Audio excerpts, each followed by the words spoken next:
You see, when Columbus sailed the ocean blue in 1492, he stepped foot upon indigenous land and declared, "You are Indians now, and in the spirit of me discovering you, we will commemorate the inception of this colonialism by allowing my syphilis-infected crew to rape you, and you, and you, and you."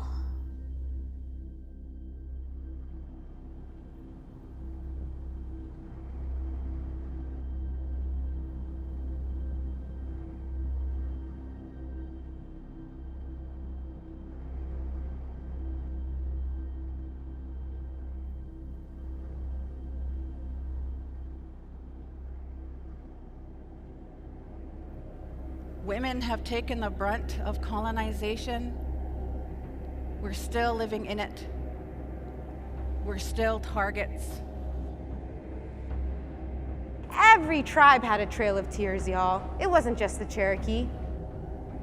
The genocide, the land takeover, the Dawes Act. It's a genius thing to do, to take your kids from your family, take them to a boarding school, beat them, rape them, kill them. Right? There's a reason that the military and strategic goal was to eradicate our nation's ability to protect our women. Because think about it, why are our women sacred? We produce the next generation of citizens for our nations. So if you wipe out women, you wipe out the nation. It isn't just 500 women, 600 women, 800 women, it's millions. Since the time of contact, it's been about economics, it's been about a land grab. And the best way to destroy a nation who lives sustainably on Mother Earth, was to attack the women. What happens to the people happens to the land.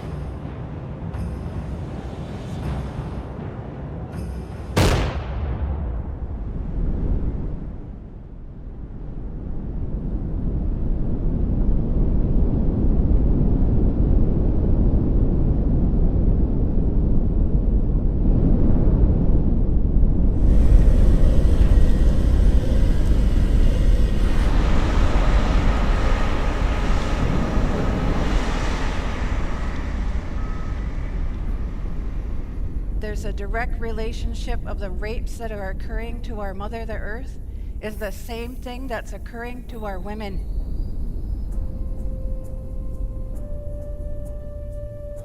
Ashley! Ashley! Ashley!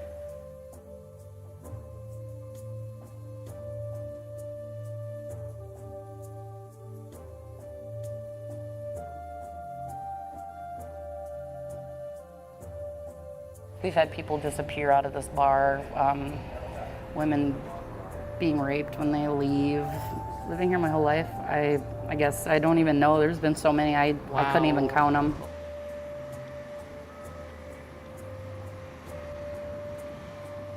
If a tribal court exercises criminal jurisdiction, they can take a rape case.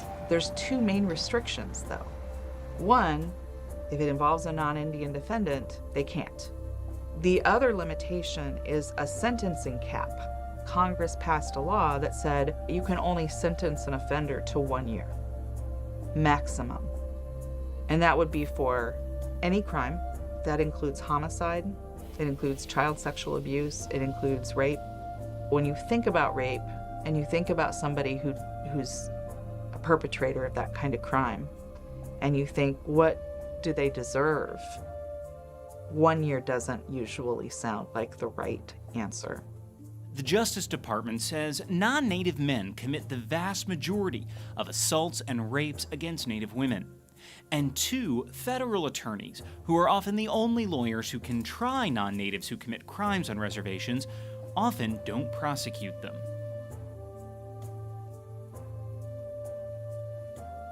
Over the years, what happened was that white men, non-Native men, would start hunting, what they call hunting, on the reservations. They realized they could go onto a Native American reservation, rape, abuse, murder a Native woman, and there's absolutely nothing anyone could do to them.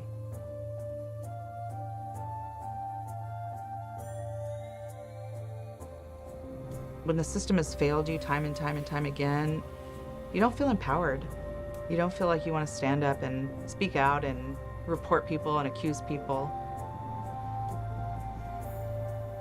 It feels like a disconnect between this moment of Me Too and the reality of Indian country sexual assault.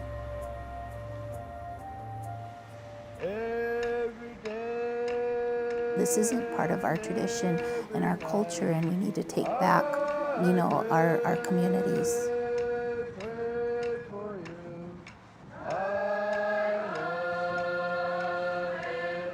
We have to understand how violence works in our communities and how we can bring more awareness to it.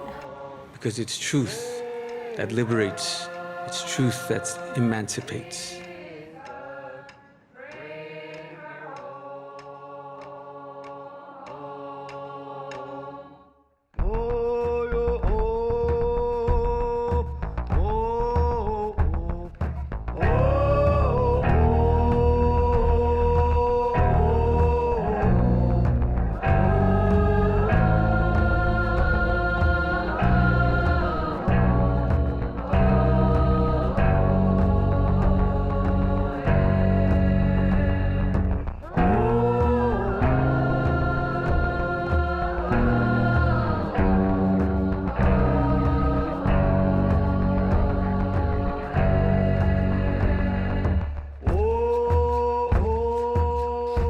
Part in this story, for every coin carries two sides.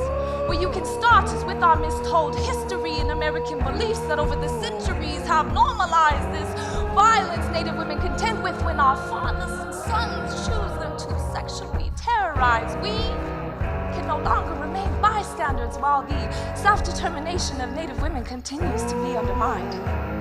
For the healing of their humanity measures the restoration of both yours